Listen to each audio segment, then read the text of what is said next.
വഖഫ് കിരാതമാണെന്ന കേന്ദ്ര സഹമന്ത്രി സുരേഷ് ഗോപിയുടെ പരാമർശത്തിൽ കേസെടുക്കണമെന്നാവശ്യപ്പെട്ട് കോൺഗ്രസ് നേതാവ് VR അനൂപ് കോടതിയെ സമീപിച്ചു. പരാതി നൽകിയിട്ടും വയനാട് കമ്പളക്കാട് പോലീസ് കേസെടുക്കാത്തതിനെ തുടർന്ന് ആണ് കൽപ്പറ്റ കോടതിയെ സമീപിച്ചത്. BJP നേതാവ് B ഗോപാലകൃഷ്ണനെതിരെയും പരാതി നൽകിയിട്ടുണ്ട്. ഫൈസൽ നെടുമ്പാല വിവരങ്ങളുമായി ചേരുന്നു. ഫൈസൽ, എന്താണ് പരാതികളിൽ പറയുന്നത്? അജിൻസ്, കഴിഞ്ഞ ഉപതെരഞ്ഞെടുപ്പ് വയനാട് പാർലമെന്റ് ഉപതെരഞ്ഞെടുപ്പുമായി ബന്ധപ്പെട്ട് കമ്പളക്കാട് നടന്ന പ്രസംഗത്തിലായിരുന്നു ഇത്തരത്തിലൊരു പരാമർശം സുരേഷ് ഗോപി ഉന്നയിച്ചത്. അതിനെതിരെയാണ് കോൺഗ്രസ് നേതാവ് VR അനൂപ് കോടതിയെ സമീപിച്ചിരിക്കുന്നത്. ഇതിൽ പ്രധാനപ്പെട്ട ഒരു കാരണം, ഈ സംഭവം നടന്ന നവംബർ 9 തന്നെ കമ്പളക്കാട് പോലീസ് സ്റ്റേഷനിലും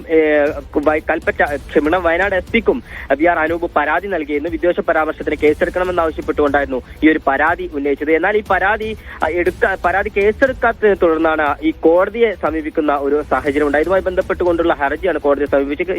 ഈ പരാതി കോടതി ഫയൽ സ്വീകരിക്കുകയും ചെയ്തിരുന്നു. ഇന്നിപ്പോൾ ഈ VR അനൂപിനെ നേരിട്ട് കോടതിയിൽ ഹാജരാവാൻ വേണ്ടി ആവശ്യപ്പെട്ടിട്ടുണ്ട്. കോടതിയിൽ നേരിട്ട് അനൂപിന്റെ മൊഴി രേഖപ്പെടുത്തുന്നതിന് വേണ്ടിയാണ് ഇപ്പോൾ കോടതിയിൽ ഹാജരാകാൻ വേണ്ടി പറഞ്ഞിട്ടുള്ളത്. അതിനുശേഷമായിരിക്കും കോടതിയിൽ നിന്നുള്ള തുടർ നടപടികൾ ഉണ്ടാവുക. ശരി ഫൈസൽ.